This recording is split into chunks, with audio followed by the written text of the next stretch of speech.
गेल्या 4 दिवसांपासून सुरू असलेल्या मुसळधार पावसामुळे भुदरगड तालुक्यातील गडबित्री इथला लघु पाटबंधारे तलाव फुटला। त्यामुळे सुमारे 10 एकर क्षेत्रातील भात पिकासह अन्य शेतीचं प्रचंड नुकसान झालंय।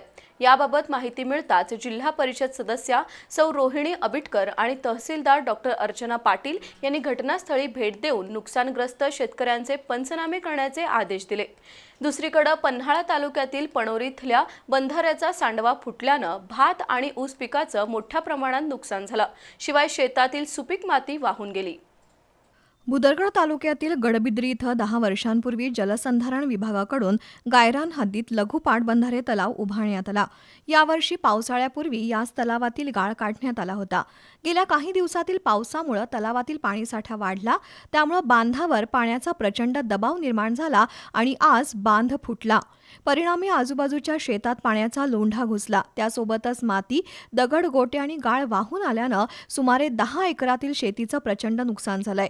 अनेक शेतांमध्ये भाताची रोपं पूर्णपणे गाडली असून शेतकऱ्यांचं प्रचंड नुकसान झालंय।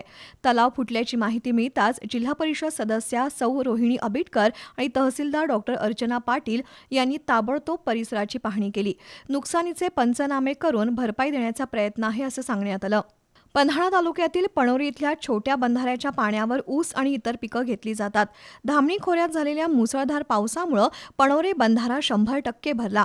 या बंधाऱ्याच्या बाजूला असणारा सांडवा बुधवारी सायंकाळी फुटला। त्यामुळे संजय पाटील, परशुराम पाटील, बाळू बाटे, जगन्नाथ पाटील, संदीप पाटील या शेतकऱ्यांच्या शेतीचं मोठं नुकसान झालंय।